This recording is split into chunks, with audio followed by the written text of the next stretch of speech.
the lessons learned when developing a new credential. And I'm going to have Bill introduce himself on this next slide here. So Bill, if you could take it away. Sure, thanks, Manny. So I'm Bill Ellis. I've had the privilege to serve as the Executive Director of the Board of Pharmacy Specialty since 2011. I've also had the continued privilege to serve as a member of the National Commission on Certifying Agencies since 2014.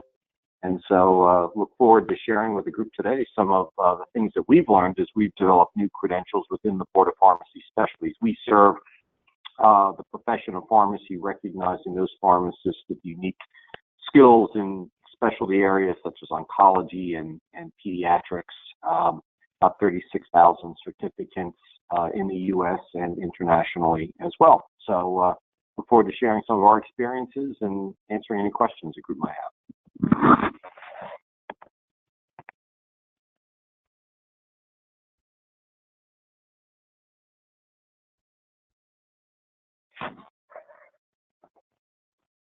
Manny, I think you're up.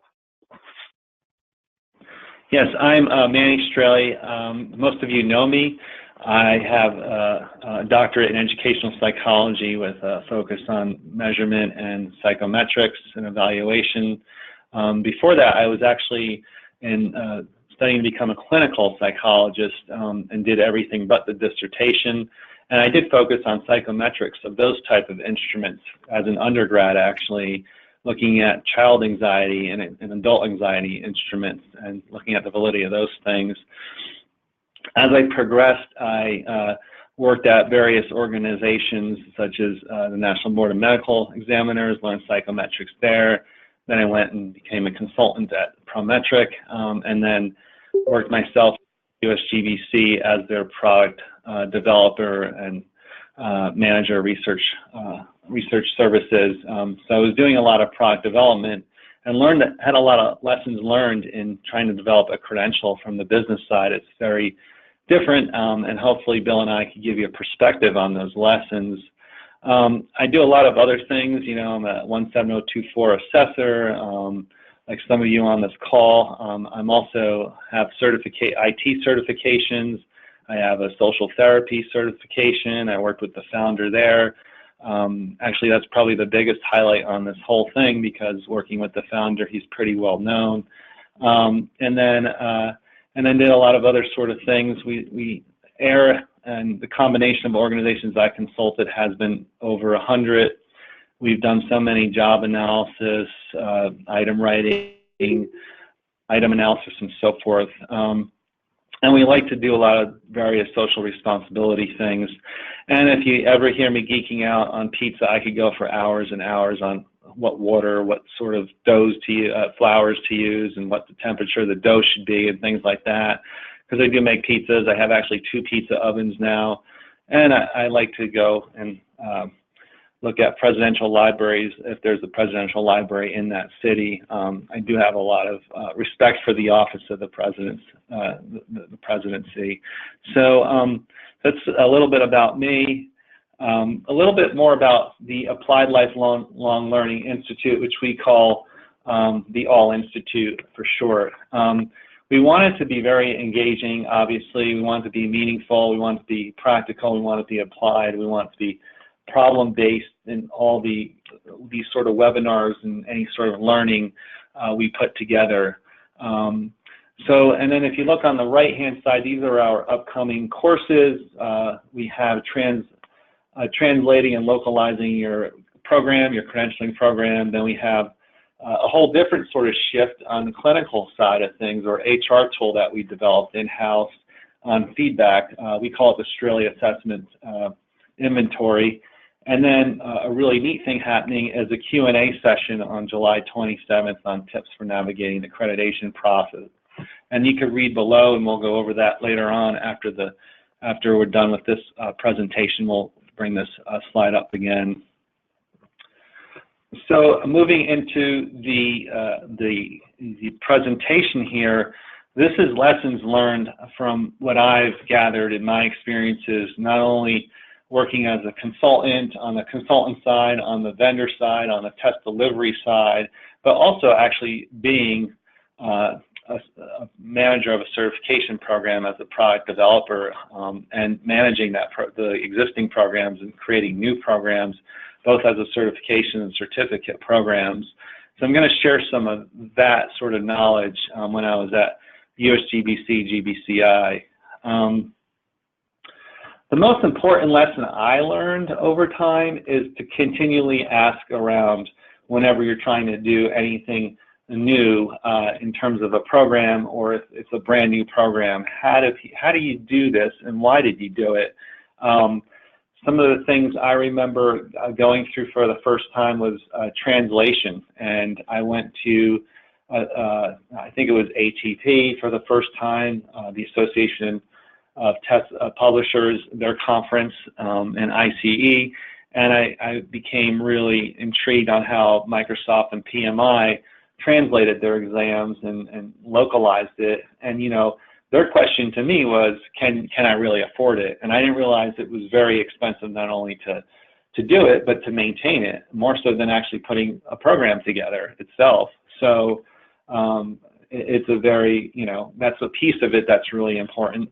The other thing that I had to do when I was at USGBCI was create a program that was going to be essentially a simulated assessment for the Green Classroom Professional. It was a brand new program. We put it together. We asked all these sort of questions, but one of the things we wanted to do was to make it very engaging for the teachers who would take this and learn about how they can make their classrooms more green.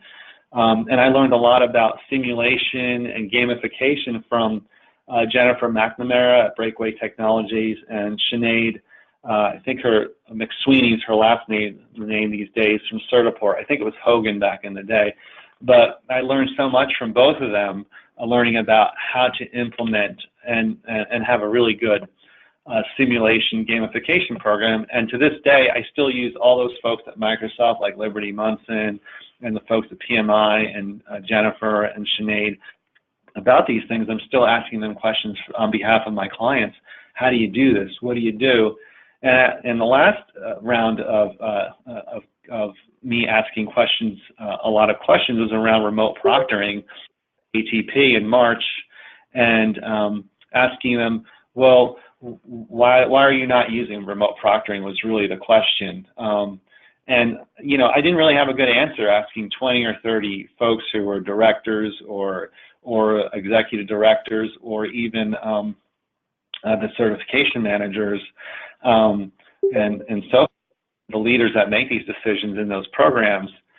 And and it came out to be, there were pros and cons. They understood that. Everybody seemed to understand the pros and cons around remote proctoring.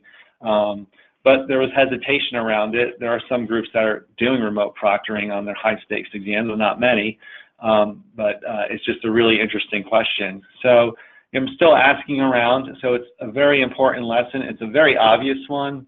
But, when I was a clinician, it was always the obvious that always got us as therapists. And that's something that a well-known clinician of George Kelly used to say all the time. It's always the obvious that gets them. So when you're looking at the lesson, another lessons learned is to really look at the program across 5 basic considerations. You have your strategic considerations, is really your plan, how are you going to do this, and so forth. There's a lot of pieces to that, and we'll go over some of that. There's your marketing considerations, which embeds or is connected to your strategic considerations. And then there's your entire, how do you put the test development, exam development, psychometrics pieces together. And then there's the operational, how do you maintain and keep this program going? What's the test delivery pieces look like? How do you keep the exam from continually be valid and maintaining, recertification? Then there's other considerations like translation. Do we want a performance assessment? Do we want to do accreditation, and so forth?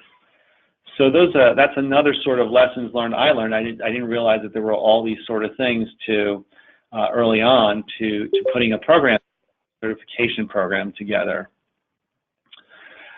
So when you look at the strategic considerations, there's a lot of things to do, especially when you're starting out a certification. What do you want to name it? What do you do in terms of naming a credential? I know a lot of you have been aware of this.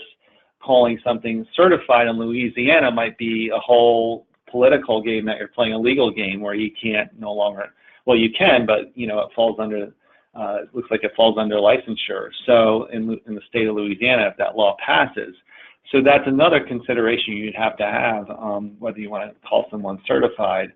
There's the purpose. A lot of times, when you're building a certification, you don't really know what the purpose is, but you should. So, and I work with a lot of clients that don't quite know what the purpose is, or there's multiple purposes, and we need to find what the primary purpose is, and it's okay to have secondary purposes and things like that.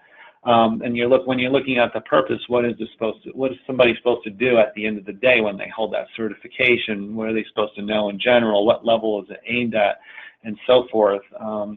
And then that goes to your audience. Who are these individuals that will take your exam? And defining your segments are exceedingly important and goes throughout your certification program for many, indefinitely, essentially. How will they actually, use other sort of services and products that you offer once they are certified? Are they all going to recertify? How do you keep those recertification rates up and things like that? Those are some lessons I learned early on when I was managing a few programs at GBCI or USGBC. The assessment type, we at USGBC we had all sorts of assessment types. We had the typical multiple choice all the way up to our performance assessment. And then we had, various types of this, for the certificate programs, we actually had various types of performance assessments where people were rated on certain things. And then you had the competency levels you have to consider. Is this someone that's at a very low level competency or entry level competency versus someone who's a mastery type individual? Then you have eligibility criteria. What does that person need to know ahead of time before they can sit for the exam? It's usually around training, years of experiences, others, credentials, other education requirements, those sort of things. And you have to determine why do you want the eligibility criteria? Is it even necessary? So that's some things that the organization needs to consider.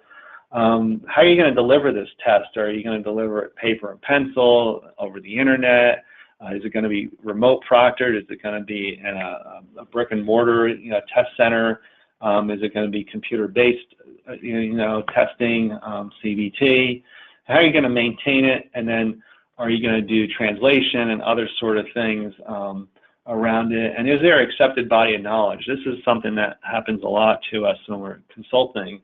There's no seminal references out there, so how do you write items? How do you write content for the things that you want to test on?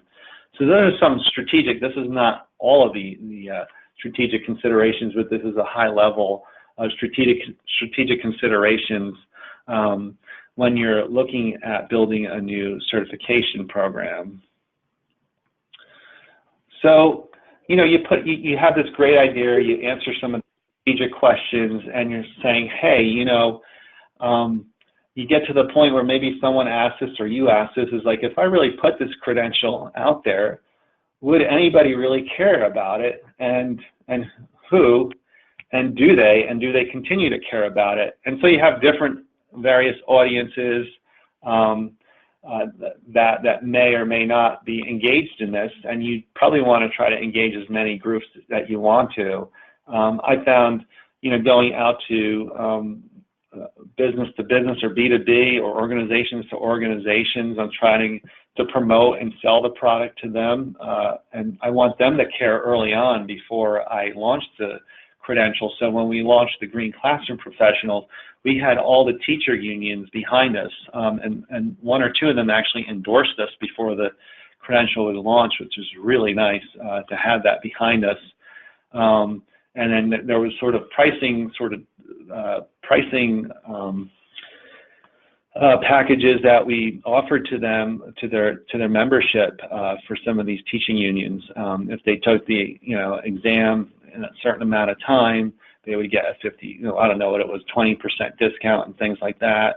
So there's all these sort of audiences that you have to care about, the candidates as well. What will bring them to take your examination? And that's where your value proposition comes in, or your value certification propositions come in, and we'll talk about that in a moment. There's different groups that you'll be looking at, from entry level to experts, depending upon your credential. But you have to remember that if someone comes in at entry level, there may be aspirational credentials that are low volume that they're trying to get to that next step, to that highest level of certification or credential. And that's something to keep in mind. So there is value sometimes for a low volume exam that is really specialized, incredibly specialized, to help drive the other certifications in your suite or your stackable credential model. And then you have demographics, like who are these individuals that are taking it, and should you be putting more marketing dollars or communication dollars into these various segments that you're looking at? And that's always an interesting question to look at. And then if you collect demographics, should you be collecting firmographics? Should you be collecting psychographics? These are what the marketing researchers look at. And I did this once for pharmaceutical when I was a consultant as a marketing researcher. And we did look at what are the types of motivators for that individual, or do they have the right level of motivation to buy the product, based upon their other segmentation characteristics. So that's really something to think about. Who really cares about this credential, and will they actually buy things from you and continue to buy things from you? And that's a very important question to have with almost everybody in your organization to get more intelligence around that. The other thing I learned early on when you put together a credential is you don't really have to have everything, and you can be really lean with a lot of things. And here are some examples. Do you really need the most groundbreaking technology like artificial intelligence with machine learning and how they grade essays and things like that? A lot of groups can't afford it. I mean, I know when I was at GBCI, I couldn't afford that stuff.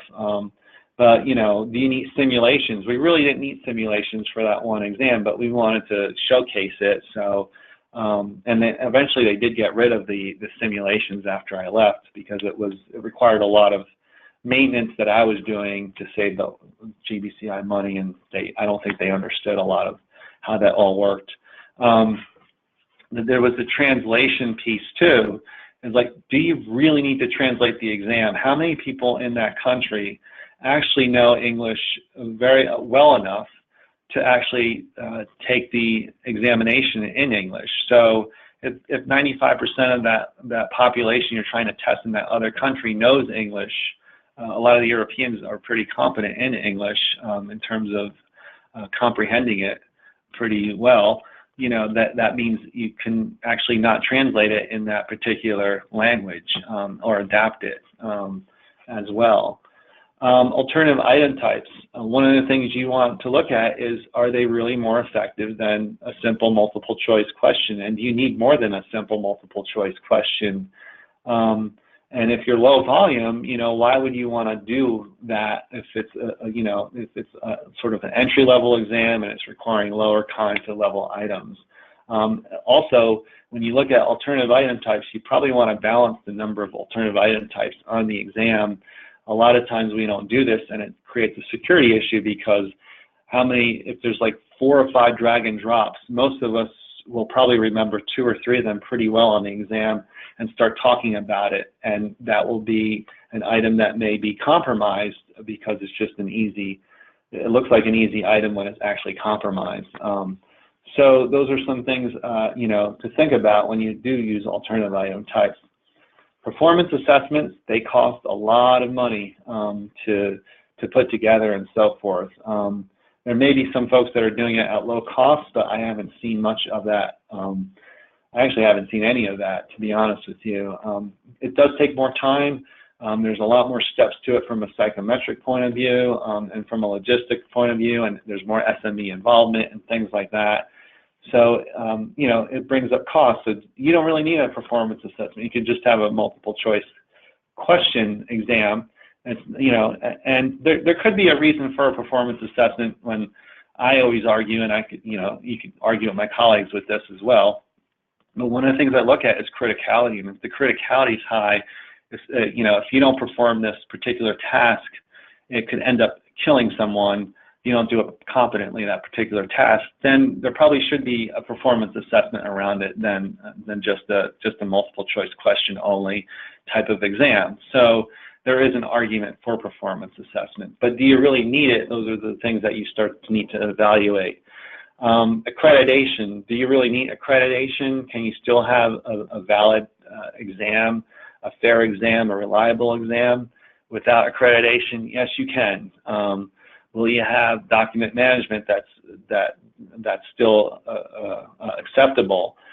Yes, you can. But it means that you don't have a third party really looking at it. But that doesn't mean you can't hire, a group of credentialing experts or testing experts or psychometricians to look at your exam and say, hey, is this good? Is this valid enough? And actually that, creates, accreditation creates another level of managing your legal risk and other risks as well. So does having other external bodies as well. So is accreditation necessary? Again, it costs money. It's actually a time-consuming. It doesn't, a lot of the accreditation standards don't include. It's not all psychometric. It's there's a piece of it that's psychometric, and there's a piece of it that's really around policy, documentation management, and those various sort of areas. And then test delivery service, what do you need? If you have a very low volume exam, can you deliver it yourself as a paper and pencil exam, or can you use like SurveyMonkey or Gizmo or Qualtrics or one of those systems out there and pair it up with remote proctoring and save yourself some money? I think the testing groups will not like me saying that, test delivery groups. But it's another sort of option that you have. There are options to deliver the exam. Is it secure? Is it safe? Those are the risks you have to take. I don't know. I would imagine that Qualtrics and SurveyGizmo and SurveyMonkey, when you put together a survey, especially with GDPR in place, that and spam laws and things like that, that they might be equally or more secure than the test delivery providers are out there right now. We don't really get the information security or cybersecurity results from any of these groups. It's not really available to the public, and maybe that'll happen one day with a legislative act that every group has to have some sort of cyber testing out there. And then the other piece of it, do you really need advanced psychometrics?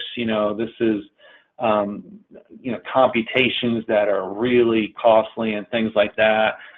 Putting together, you could do a lot with forensics to see if someone did potentially cheat on the exam, or suspects on cheating on the exam using advanced psychometrics.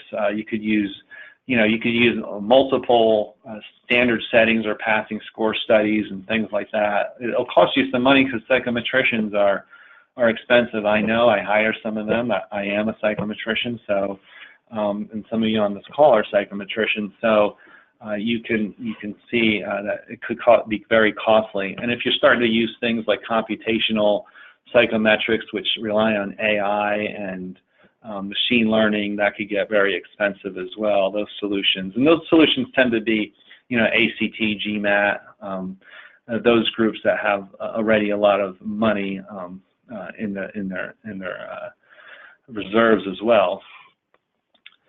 So that's just a lesson learned on that side. So on the marketing side, there's just a lot that I don't think we really know it that well when we put together products out in the credentialing world. I could be wrong here, and maybe I'm very critical, but I used to be a marketing research on the pharmaceutical side. So when I was doing those as a researcher, there were so many things that we don't do that we can be doing. And this is, a few years ago now. You know, right before digital really was well, digital was right there coming out and being more important than traditional marketing. But there are so many things that we can look at, you know, and looking at marketing research. You know, we don't really look at the metrics that the Wharton folks like to use, which is the you know, customer value across the lifetime. Those are really important metrics to look at. How do you keep the person who just credentialed still using your services and still using your products, you know? And a lot of times the way we can measure that very easily here is if they recertify. And recertification rates, we don't really talk about that often across the industry, unfortunately. And there's really, I don't even know, you know, I talked to a few people about benchmarks around that, but that's something we could get better at as an industry, is sharing some of these marketing metrics, and doing better at it. So, you know, one of the things, I mean, I work with a marketer that I've known for almost 25 years. He has a lot of various accounts from HBO and things like that. But he's always telling me what I should do, and I should be doing more of this, but I don't, is the 3 things that every group should do, any organization should do, is look at videos, blogs, and SEO. So this is something that I'm learning more and more so, you know, and, you know, you need to do this consistently, and the videos are 60-second videos, not anything longer than that. So it's these like micro kind of digital marketing strategies, you know, search engine optimization is another big one that he always stresses. So the other thing, you know, that I've been saying to organizations is look, when you do competitive analysis or comparative analysis on their marketing, is to look at how often does your credential show up on a job posting. It's not a difficult thing to do. You know, you take a sample of 100 or 200 job postings and look what percentage of the time your credential comes up versus your competition. And then one of the things you could do, and one group does this, is to actually put templates out there for job descriptions for HR groups to use about your certification, or to include your certification as well, and more information on that. And even, you know, for job candidates to sort of have some resumes that they could use to help them get a job using the certification. So there's some strategies that you could use, and there's a lot of things you could learn about that. You know, pricing is very difficult, which falls under marketing. A lot of various things. And then there's a larger lesson for me is when I realized that, you know, a credential is a product. You could lose or make money with any credential. So the point is if you pick up a book on selling a product or product development or marketing, the credential is a product. It's not a specialized sort of out there in space kind of one unique product. A lot of people know what a certification is, and it is a product. And in some ways, the piece of any product, there's services that support that product. So when you're looking at more marketing considerations, again, we talked a lot about segmentation. So if we used, you know, if we sort of looked at IT healthcare example, let's say we're putting together an IT healthcare example, you might have, you know, mostly advanced workers, because this is more of an advanced certification, and 5-10 years of experience. You know, this is probably going to be a more male-dominated industry in terms of the people holding that cert. A lot of people in IT hold multiple IT credentials. Normally they have a Microsoft or CompTIA one. And let's say a lot of these groups, they have, there's 5, 90% of them work for 5 hospital corporations in the country. So, you know, if you take that segmentation, that's a logical step is to, well, why don't we try to put something together that includes these 5 hospital corporations, not only during the development of the certification, so you get representation there, but during the business development of the certification. Why isn't there like a business council or a steering group that is comprised of at least representatives from these 5 hospital corporations, so they can help you sell this, promote it, and even actually buy the certification when you go out and buy it. And then let's say we know that most people, when you talk about value, they're mostly intrinsically motivated by in terms of getting the certification rather than extrinsically. And the intrinsic stuff is they want to become more educated. They want to be part of a bigger group, a club kind of group of people who are qualified in these areas, versus something that gives you more money, more promotional value, and raises and things like that. So, when you look at the value piece and you're communicating that, you want to look at how do you do this in your 60-second blogs to highlight those intrinsic motivators of earning the credential. And if you ever see those ads on the U.S. Armed Forces, whether it's the Coast Guard or the Navy or the Army, they're talking about a lot of the value propositions when you become a soldier or something in the armed forces. There's a piece of it, and it's 60-second commercial, so you feel like you're attached to that in some way, and you might want to enroll or enlist actually in that case. And then the other sort of thing is you want to look at your pricing models. For those 5 hospital corporations, you might want to give them a package deal in terms of or a bulk pricing discount. And those sort of things. The package deal could be training, exam, and maintenance, together with an annual fee that pays for recertification. So recertification rates really never change because they subscribed early on. They can change, but people don't realize that they're paying into it when you get them ahead of time like that. You're upfront about all this. Of course, you have to consider the accreditation around that. A lot of accreditation groups might not like that. And then you look at, if the product and service strategy. This is more around what sort of guarantees they have in terms of when they get the certification, in terms of getting a job and things like that. If there is sort of, in that case, if there's any evidence that says you make more money, PMI has those salary survey sort of things that come out, and they talk about how people who have this credential and don't have this credential make more money than those, and so that could be, and get more jobs and things like that. That could be part of your the product and service strategy there. And then you're looking at the translations and global issues and things like that. When you take your credential to those sort of areas, what changes, what doesn't change? Do you want to translate your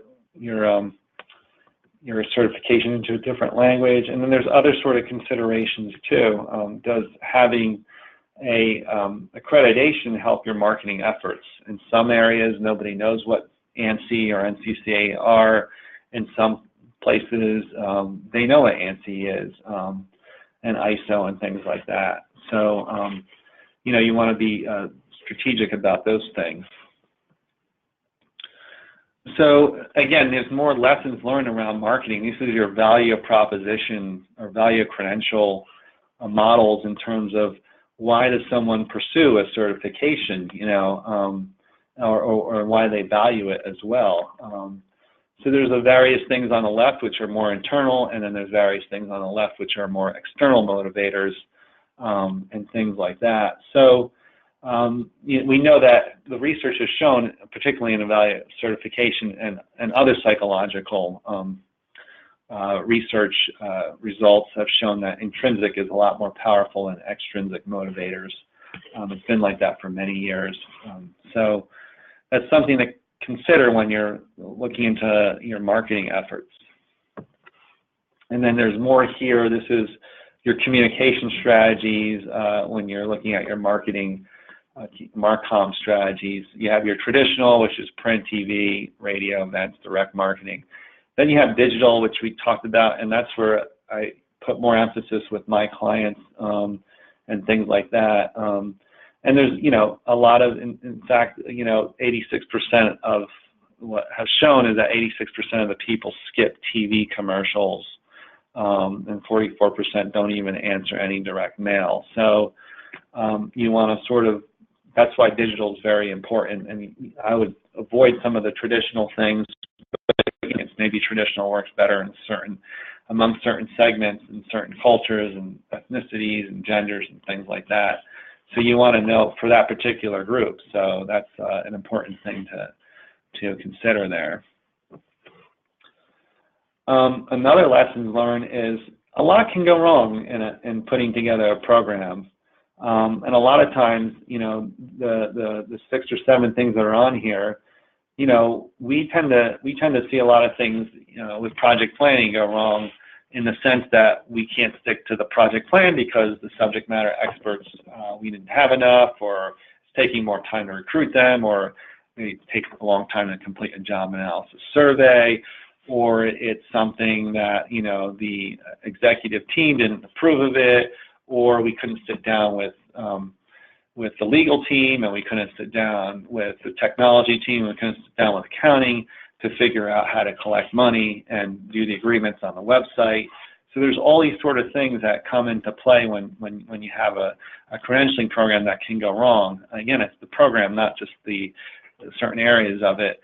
And then there's risks, let's say, you have a security breach of items. How do you deal with that? And if you don't have any policies, then you'll have a real good lessons learned there.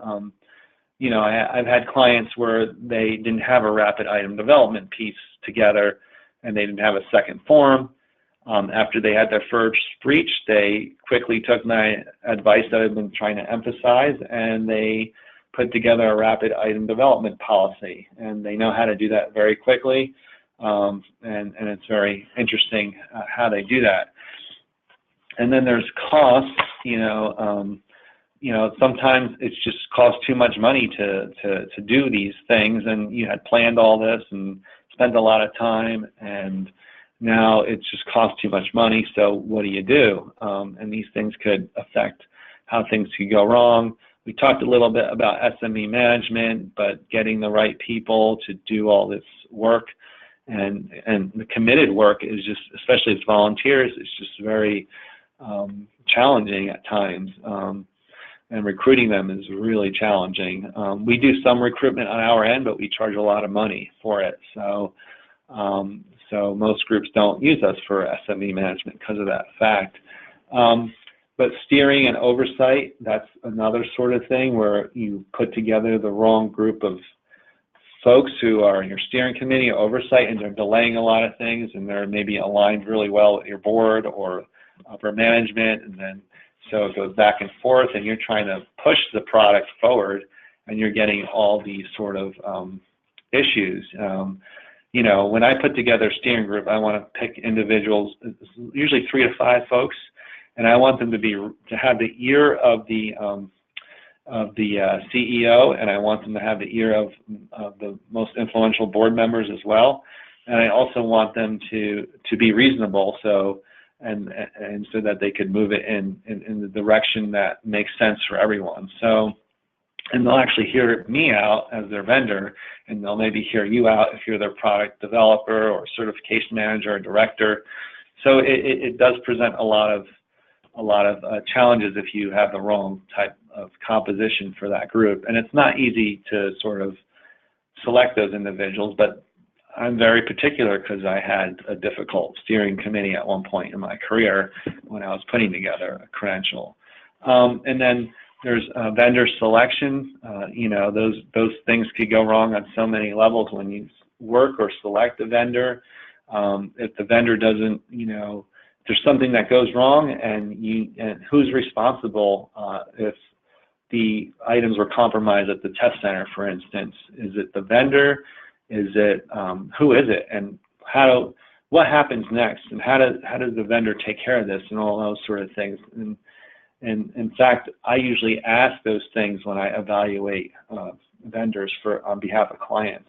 And there's other things, let's say you were accredited last year under some group, whether it's NCCA or ANSI, and then you just don't meet it the following year. So that's another thing that could go wrong. And it does happen because there's different groups of people looking at your program and things like that. So, and then sometimes it does go wrong, but it's a short delay and you can overcome it. Sometimes it's a longer delay.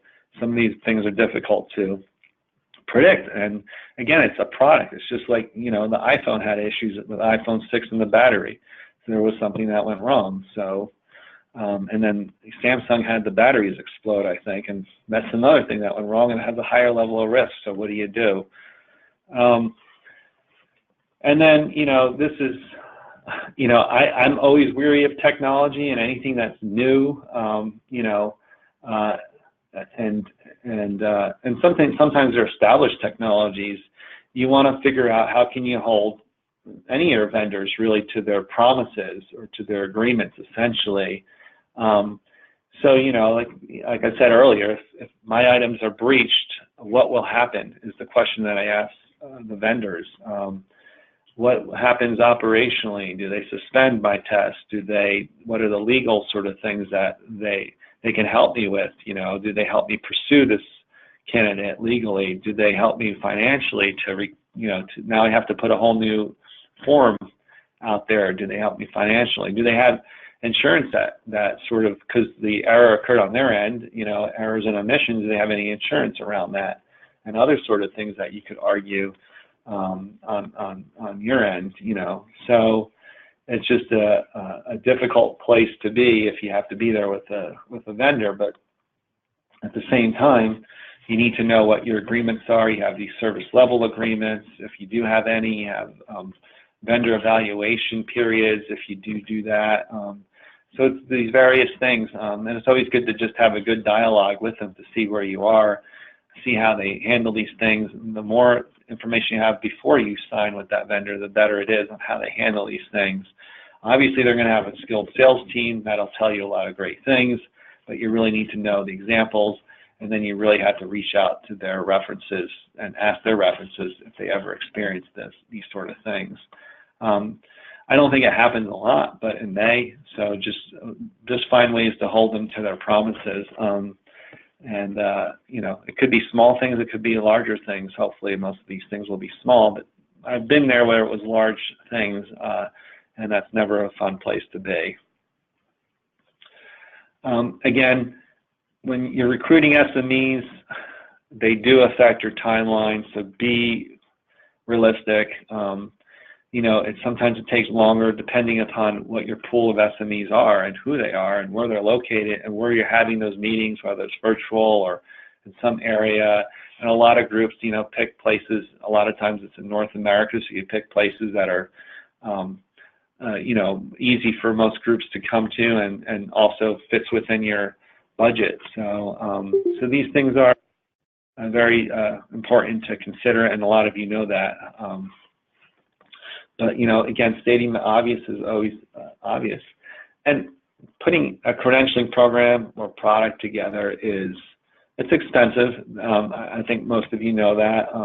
I think it's more than $1,000 these days to put together a multiple choice question, which was, I think, the Handbook of Test Development, the first edition that came out, I think in the late 90s, maybe early 2000. So that's, almost 20 years old now. So it's probably 3 or 4 times, I don't know what the inflation calculators tell you, but it's probably $3,000-$4,000 just for a simple multiple choice question to put together, probably $3,000 or $4,000. So you have a 100-item exam, that's a lot of money there to put it all together, just the items themselves. And then think of the other things, the other costs, if you're doing translation, if you're doing a performance assessment, if you're doing accreditation. So it's very, very expensive, these costs. I always say that you should fight for your timelines, the cushions in your timelines. As long as you build them realistically and you build those cushions in, we're all humans, and us humans, we're busy people these days. So we have to build those cushions in to account for these things. And we do want to build them as quickly as we can. But again, we're humans, and we have lives, and we have other things to do that are equally important, or maybe even more important, like taking time off, vacations and things like that. So lessons learned with managing risks.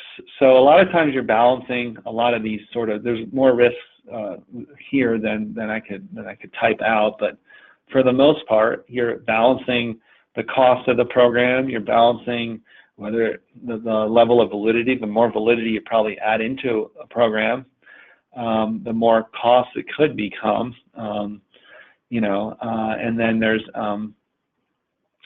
there's also, the balance of legally defensible and your candidate agreements. Do you have a legal review around that? And then time, obviously. So you're managing all these risks at the same time. So it's a difficult compromise at times to do all these things. And I don't think there's a right and a wrong way. It's just what you emphasize the most. Obviously, you want some level of minimums on all of these that are acceptable, so you could feel good about your program.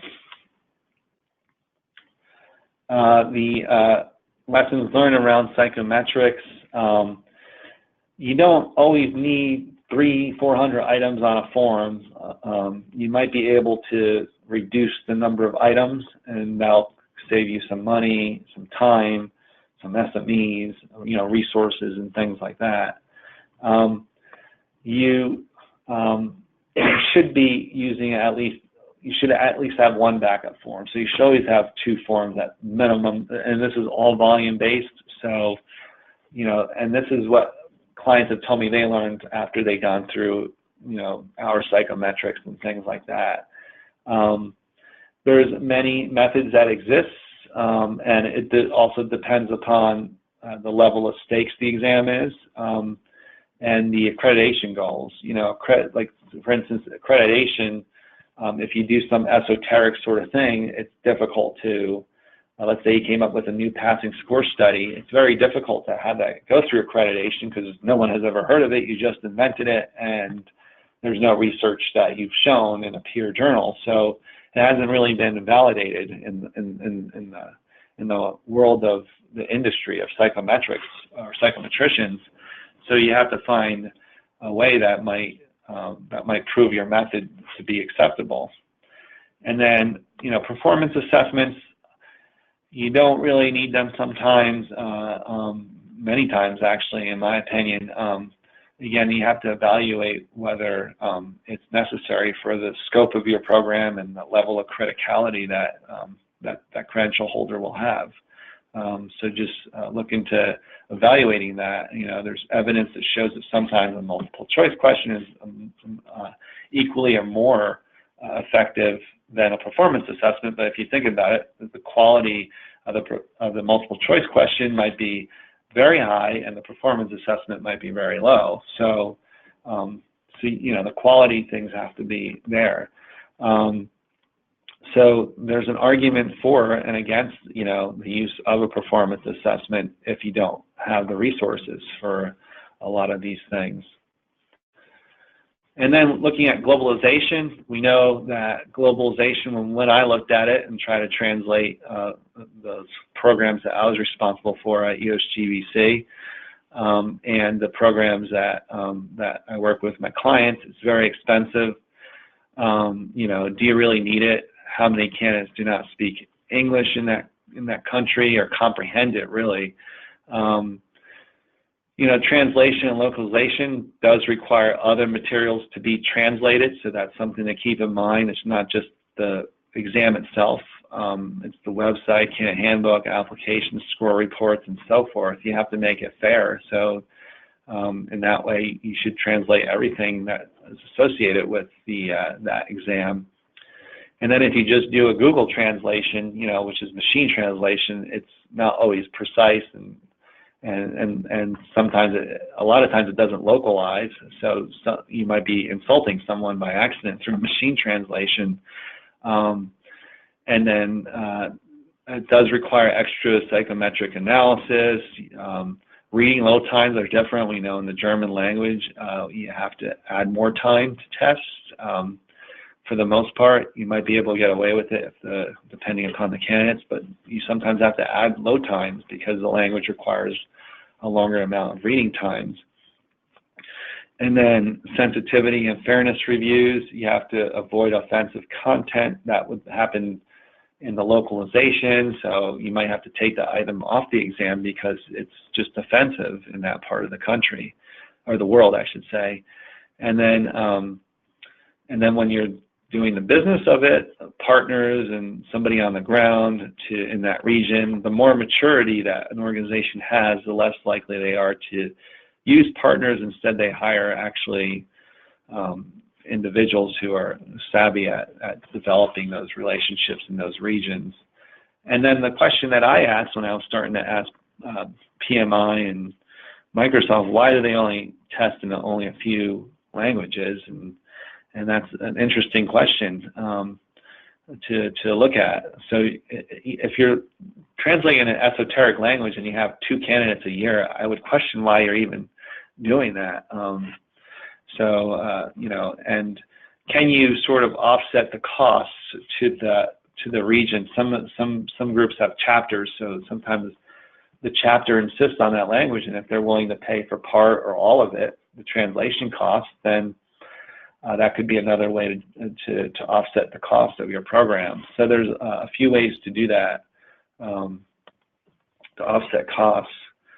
Accreditation, similar to translation, it can be expensive, it could be time consuming. The one thing is that quality can exist without accreditation. And then, you know, accreditation requires a lot more documentation. You have to show evidence and things like that. And you have to have policies around a number of things like appeals policies, conflict of interest, things like those. And then another sort of thing is reviewers do disagree. The assessors or commissioners do disagree at times. You know, when you go from one set of assessors to another or commissioners, you'll see differences, and they do happen. A lot of times it's because they're looking at the standards from, you know, they only have a certain amount of time to look at the standards and review the standards against your program. So they don't have all the time, and they're going to also emphasize different things.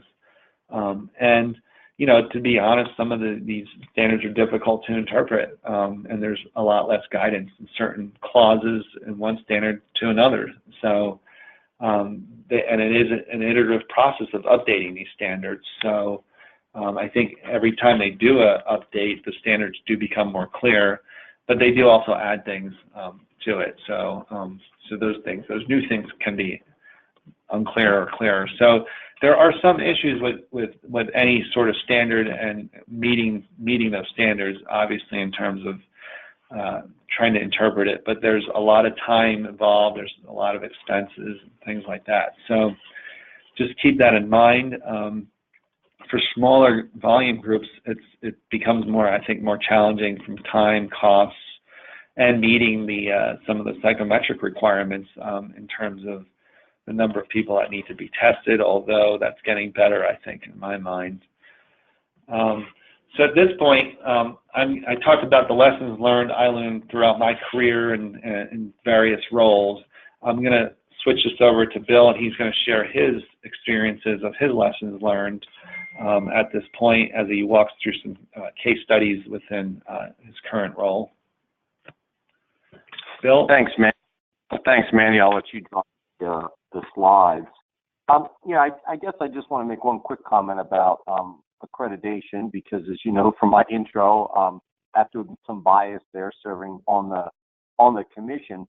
What I would say is you know, you have to decide if your program needs to be accredited or not. But even if not, I would say it makes good sense when building a new credential, if you currently do not have any other programs that are accredited, to look at the standards and build them within the spirit of those standards for a couple of reasons. I think the standards do represent a best practice in how to conduct a certification.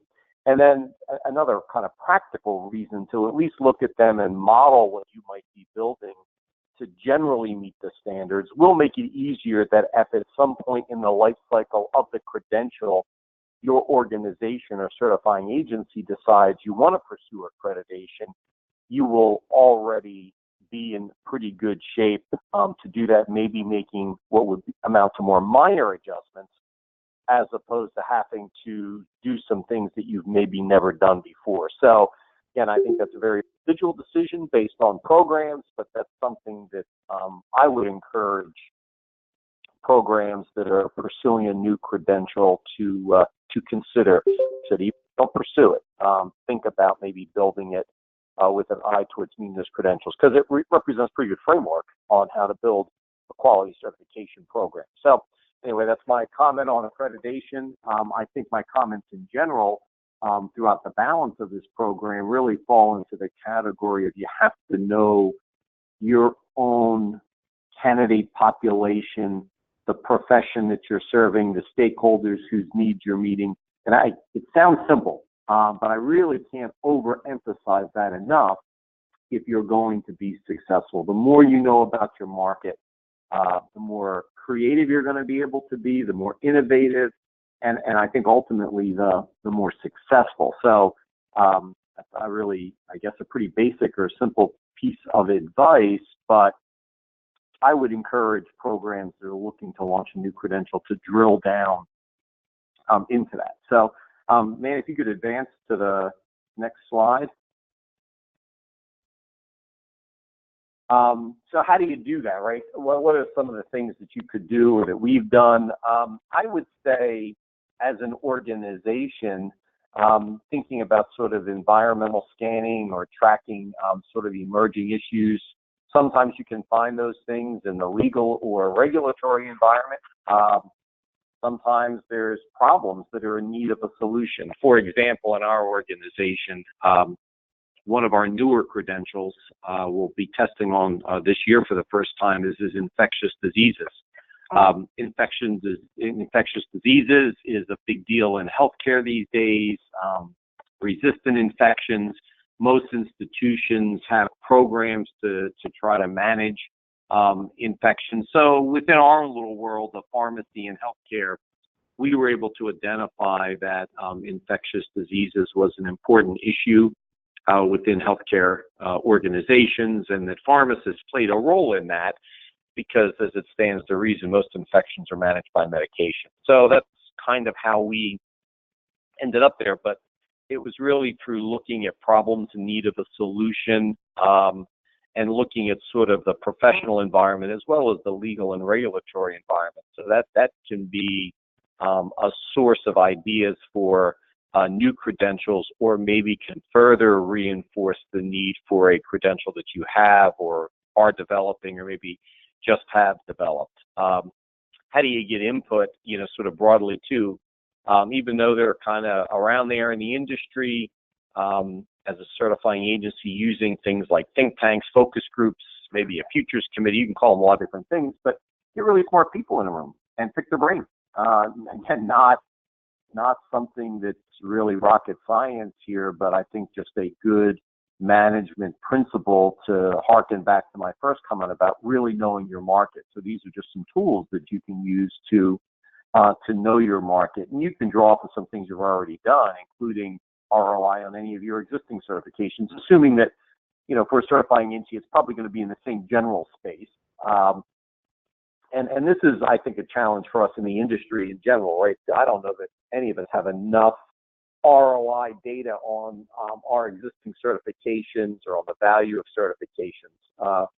Really, I guess in some ways it's like the holy grail in the certification industry, but I would encourage you, if you already have programs or even if you're building a new program, to really give some thought on to how you could measure, return on investment.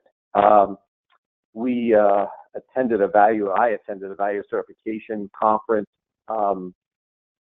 held by American Board of Nursing Specialties a few years ago, and some really interesting data around that, which I think could be applicable to almost any certification, is studying things like retention time and employee satisfaction among people who hold those credentials.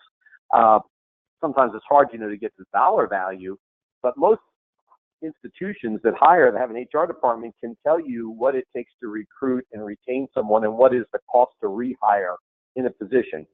If individuals that hold your certification tend to be more satisfied or tend to stay longer. That's an important marketing point for your certification, and that data probably could be obtained if you don't already have it. So it's sort of a different way to think about ROI.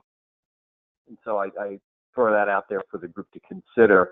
And then sort of the bottom line of all this, and I sort of bumped up against it in my previous points talking about employers. I mean, do employers really seek individuals with your credential, or would an employer seek an individual with your credential? Somebody willing to hire them. And you have to make a real honest assessment of your position in order to move forward with the credential. Sometimes, and I think we've all experienced this, right? You've got the vocal minority of individuals, small group of people, probably highly qualified in their area. It's unique. They're very passionate about it. But does it really extrapolate to a broader pool of individuals who could pursue that credential that would make developing a credential worthwhile for the organization? And that's a tough call. I like personally to try to stay away from the idea of build it and they will come, because I think that's some of the other discussions that circulate around development of new credentials. Well, if we just had this credential, then all these people would flock. I'm not sure. I think you really have to look at that carefully. I don't think that that's an automatic to land there. And so it's important to really honestly assess your position. Some groups I know will poll potential employers and say, would you be willing to hire someone if they had this kind of credential? Would you be willing to give preference to hiring someone if they had this kind of credential? Would you be willing to pay more money if someone had this kind of credential? I think these are the things you really have to look at. And sometimes that gets lost in the shuffle of the initial exuberance or enthusiasm around a new credential, particularly among that early group of people that would like to see that done, because, again, they are very passionate about what they do. So it's always a tough call. And I don't mean to say or have the group take away that if you have a small group of people that are passionate about something, it means it's a bad idea. I don't know that that's the case. You just have to really be honest in how you review and assess and think about that. So there are a few of those lessons, I think, sort of in terms of the overall environment and market. A few more things I wanted to share on the next slide, if you could advance that, Manny. So one of the things we talk about on our staff a lot is sort of what we call the certification ecosystem. And, that eco can be short for economic too, because the dollars obviously have to be there to keep everyone whole in the process. So some very basic things that you have to do is sort of assess what's your competition in the space, if there is any, and sort of see where that is. And does it make sense to pursue a credential based on the competitive landscape? I'd say the more positive side and more important is think seriously and deeply about who your partners, supporters, expanders, and extenders would be. Are there groups that would want to tout the value of your certification?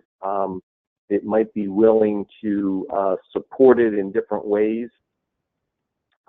might be willing to help expand the use of it, extend the use of it. So thinking, outside of that initial, if you were to draw this, I guess, I draw a series of concentric circles, right? So as you get further out from the center, you may have groups out there that have some interest to your potential credential, and you have to kind of assess what that is. I think too many times it's easy, right, to stick in that first circle and maybe make a go or a no-go decision on that.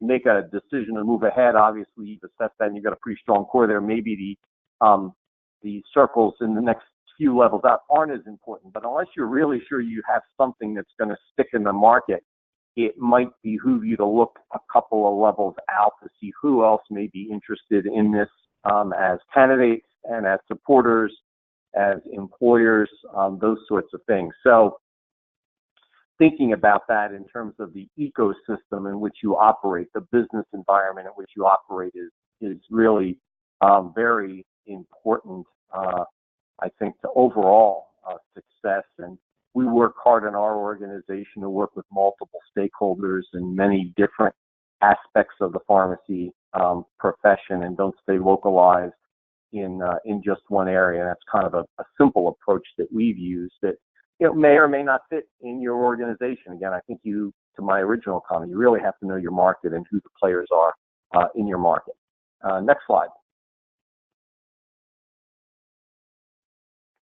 So, I mentioned in the previous slide this idea of the go or no-go decision, and I think we've all faced that, right? So, hey, do we do this? Don't we do it? Is it just a small group of people that are passionate about it? Who's interested? So I want to share with you our criteria to deciding whether we pursue a new credential. It's held up for over 40 years, which is kind of amazing. But it's pretty straightforward, and that's, is there a need for that credential? And can you really, identify that with some data or information, not just sort of anecdotally? Is there a demand? And I mentioned that earlier. Would employers be willing to hire individuals with your credential or proposed credential? And again, can you study that? Can you quantify that? Can you survey that? Looking at what the universe is, if I'm going to create a new credential in any field, what do I think the number of practitioners are, and how much time do they really spend in that specialty area? Sometimes, and this may be okay too, I think this is part of the in-depth analysis. Sometimes people only spend a small amount of time, and so they tend to be maybe there are credentials that are a little bit more task-oriented. You have to assess where they might fit into the overall marketplace. But the number of people that could be in this space and the amount of time they spend in a particular specialty area for us. Also validating, because we are certifying in our organization specialists, is there truly specialized knowledge and specialized functions? And I think you can get to those primarily through doing a really strong job task analysis or role delineation study, because typically these are the kinds of things that a good JTA can answer for you. Sometimes maybe doing the job task analysis or role delineation study on the front end of a specialty is not a bad idea.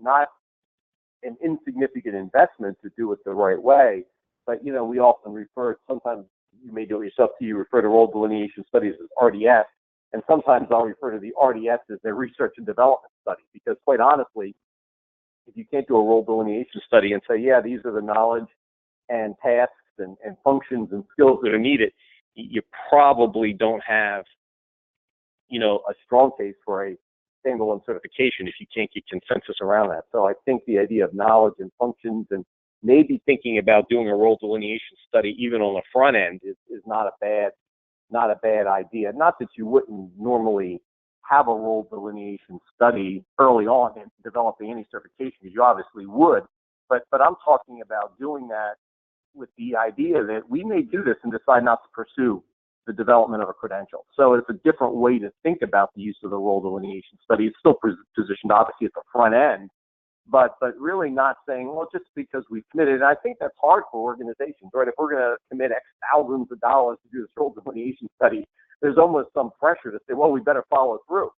So again, I think these are some of the really hard questions that you have to ask, and you have to look at your resources. If you don't have a lot of resources, or the resources to potentially do JTA or RDS and decide that there's nothing there, then I would say a little less expensive way to do that might be through some extensive focus group work or some survey work, rather than going to the expense of a formalized JTA. But it's a different way to think about it. Education and training for us, if you're going to be a specialist, then any proposed specialty has to be able to prove that there's actually education and training. How does this specialty or proposed specialty, in our case, perpetuate itself? And then how is knowledge transmitted? If this is a specialty area, are people publishing and presenting on these topics? Is there a way to expand that? If you can't find that there's that evidence, then you have to question, at least in our case, whether something truly is a specialty practice. So what's the lesson learned here in our criteria? For me, it's stick to your criteria. Really be disciplined. In our case, we've got these criteria. Really stay disciplined and stick to them when assessing a new potential certification, and then really do an honest assessment of sometimes what I call the vocal minority, those small groups that are passionate about something, and kind of see where that fits. Next slide, please. So what are some of the things we've learned in implementing new specialties. I think that, and Manny kind of touched on this earlier when he made comments about time, really think about multiple exam cycles. How often are you going to test? Is it once a year, twice a year, 3 times a year? And plan, leave significant time for things like item development and what impact is this going to have on your staff? What impact is it going to have on your volunteer time, and who are your volunteers or SMEs that you're going to get involved in this process? Is there any special considerations? We have a number of our SMEs that tend to work in academic settings. So is there a timing issue based on whether it's the end of the semester and graduation, where they may be a little bit more pressed for time in order to try to contribute their knowledge and their expertise to some of the work that we need them to do? The other thing that you have to think about as well, I think, in any new certification is how much time is needed and by whom to develop preparation materials. Most candidates, I think, in any certification probably don't want to just sit down cold for a certification. So they're looking for some kind of preparation materials. Obviously, there might be some accreditation issues on how they're developed by the certifying agency. They're not an absolute prohibition. But whether those preparation materials are developed internally or by outside groups, you've got to kind of build in a timeline. Let's say you could develop Credential and get it to market in 6 months, but is there any materials people can use to prepare? So just because you might be able to get something ready to use doesn't necessarily mean you're going to get the adoption early on without allowing people to prepare. So think about that as you map out your timeline, and the scheduling of those review courses. Can they be developed by either internal or external stakeholders and done in enough time to coincide with when you might be offering your examination, if it's windows or those kinds of things? It's kind of tough to offer a new credential maybe on demand. A number of certifications, offer almost, 360-day testing. But I think that's assuming you've got a pretty big applicant pool to be able to do that. I don't know that you would start out of the gate with most smaller certifications that way. So then the timing of review courses becomes important.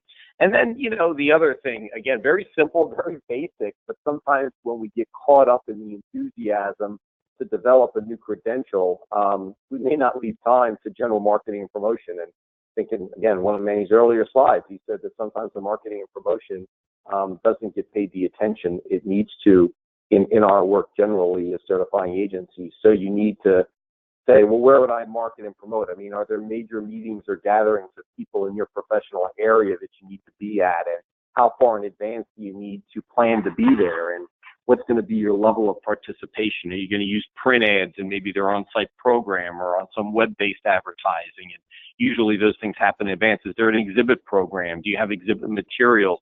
What's the cutoff date to do that? So I think there's a lot of things that go into that general marketing and promotion that you really do need to think about. So what's the lesson learned? This is a quote from the former UCLA basketball coach, John Wood: "Be quick, but don't hurry." And I think it's so true here.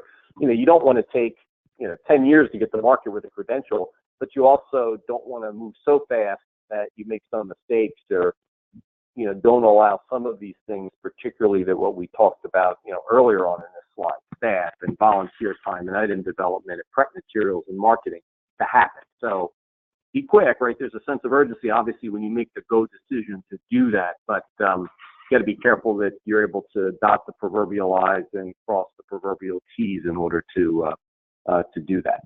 I think we have another slide here that we can share. So some other things that I've learned in our program is try to hire the best staff that you can. If you're a smaller organization, and we've grown quite a bit over the years, but we always try to cross-train people in different responsibilities because I think that just helps. I think it's just good business management. But try to do the best you can in terms of hiring the staff. We try to focus, and we use, and some of you have read this book, Strength-Based Leadership by Tom Rath.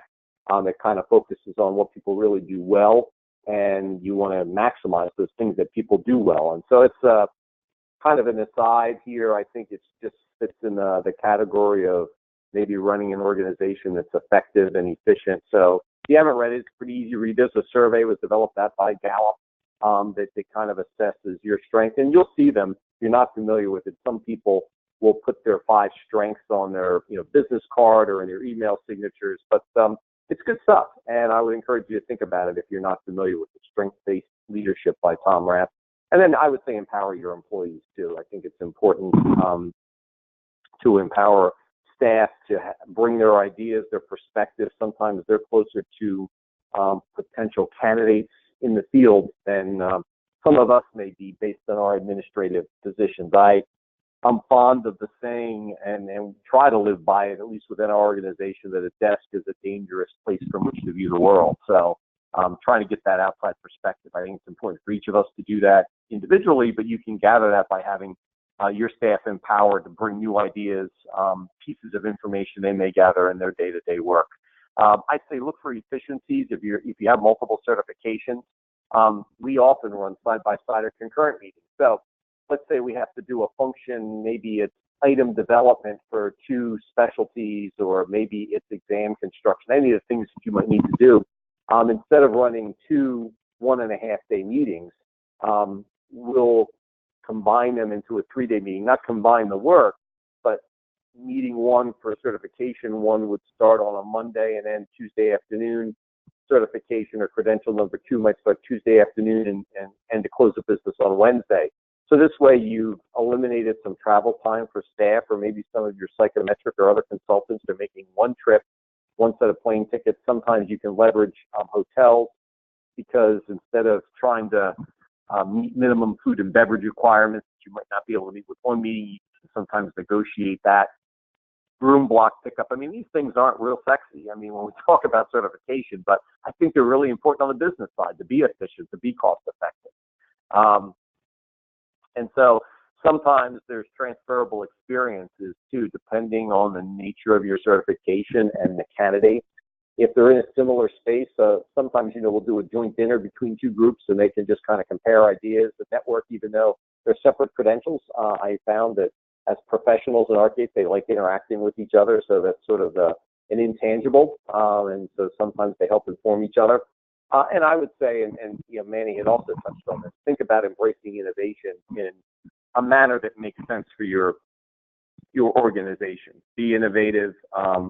I'd say for certifications to be relevant today, we always need in this industry, I think, to be pushing the envelope. I wonder, Manny mentioned this Louisiana legislation that probably most are familiar with, that would essentially do away with the ability of an individual to use the term certified in their title, which is really amazing to me that something like that would get there to that point of legislation.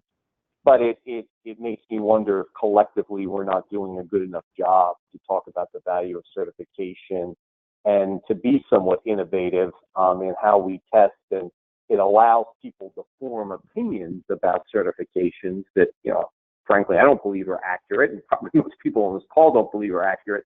But I think we've got to take some shared responsibility for that in terms of innovation is just one of those ways. ROI, data collection, I think are others that are really important. I may have one more slide, and I do want to leave some time for questions.